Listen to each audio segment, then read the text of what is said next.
What's up, YouTube? Welcome back to Celio's Network for Decks Under the Radar. Today is March 7th, and we'll be looking at some decks that have been doing well, being played, performing respectably under the radar. They're not exactly the top decks, or they are the top decks with a twist, something like that.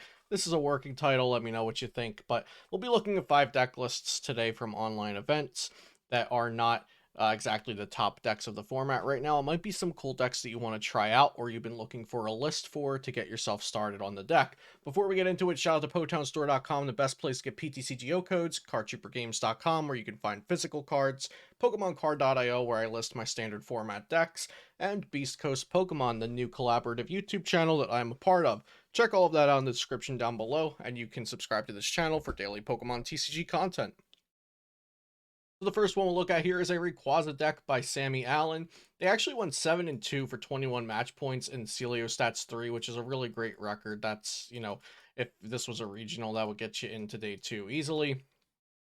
Um, so they're playing a 4-2 Arceus V-Star line with 3-3 Rayquaza VMAX, 2 Mareep, 2-2 Flaffy. Let's open this bad boy up and look at it like this.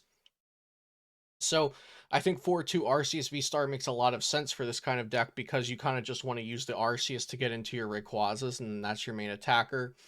So with that in mind, I think 3 double turbo energy would be fine for this deck because typically you're going to just star burst for double turbo plus whatever else you need that turn. Maybe this player wanted to try to save Starbirth for the later turns, but I think taking out a double turbo energy could make space in the list for something else like another basic lightning, a third Mareep, things like that. But overall, I think this deck is solid. It's now all these decks that we're talking about today, I think, have some sort of potential, and just aren't being explored and played enough. So I don't think this is a bad deck. I think this has potential to do well in tournaments. Next is Eternitis.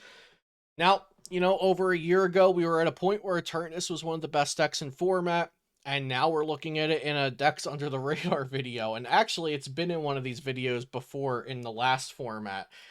So we've been here before. I don't know why my toolbar isn't being hidden. There we go. That might make things look better. No? Yes? Okay.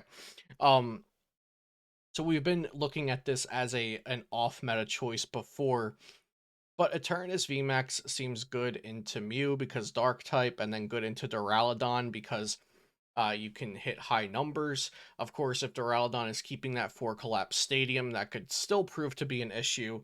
But, we're still trying to two-shot Duraludon with Eternatus VMAX and with Galarian Zigzagoon plus Choice Belt.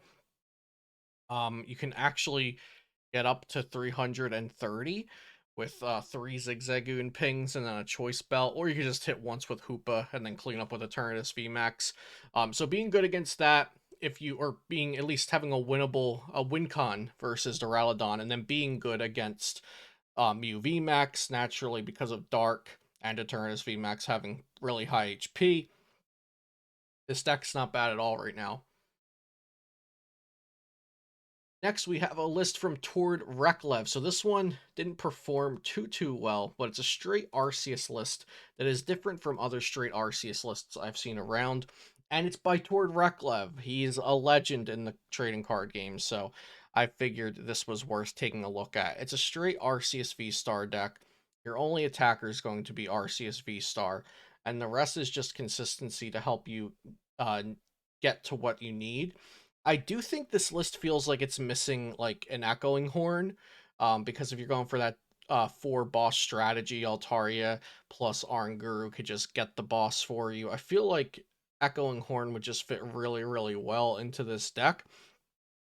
And then also using Charon's Care to heal your Arceus V stars. You can put a big charm on it to make it go up to 310 HP in matchups where you don't need a choice belt.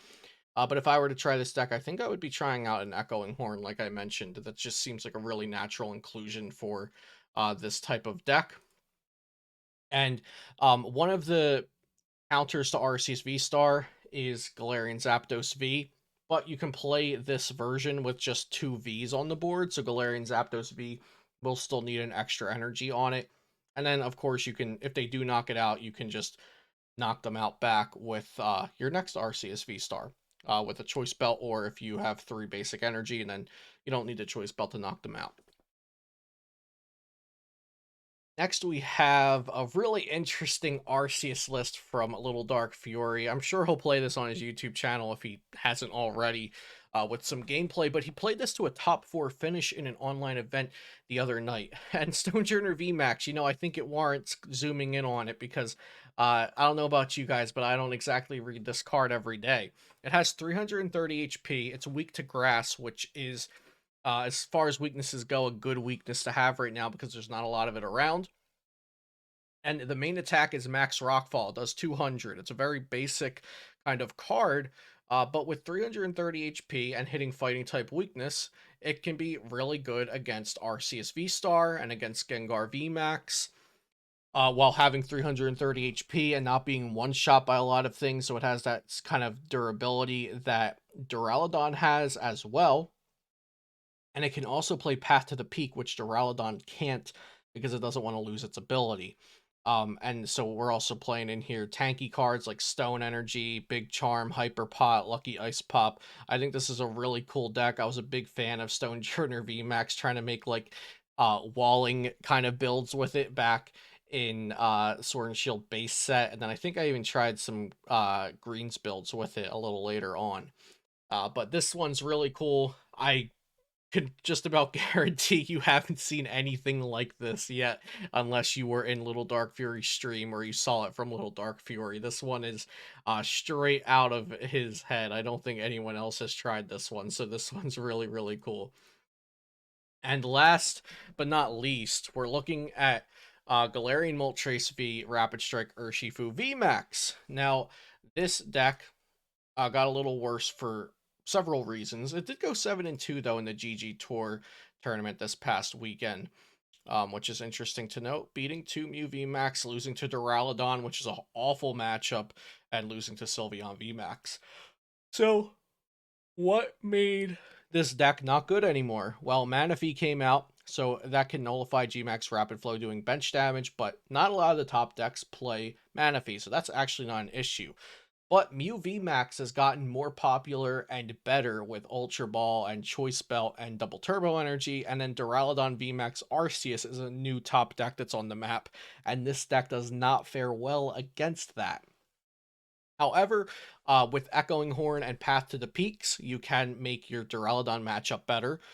In my Duraludon video here on the channel, I actually lost to a Urshifu VMAX Melanie build that was playing double Path to the Peak and Echoing Horn to bring back Arceus Vs from the discard pile. So there's some things you can do with this deck for sure, and like we're seeing here, Lucky Boy from Denmark went 7-2 with this list in the GG Tour tournament this past weekend. So not completely off the map, still a viable functioning deck. It does have some matchups it needs to figure out or dodge, like Duraludon, and then Mew VMAX isn't anything like a sure thing of a matchup, but the Galarian Moltres Vs can get you there a good bit of the time.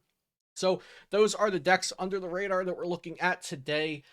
Thank you so much for watching, and be sure to subscribe to the channel for daily Pokemon TCG content. Leave a like and a comment if you enjoyed this video. Let me know some rogue decks that you'd like to see featured on this channel, and just any general content that you'd like me to cover.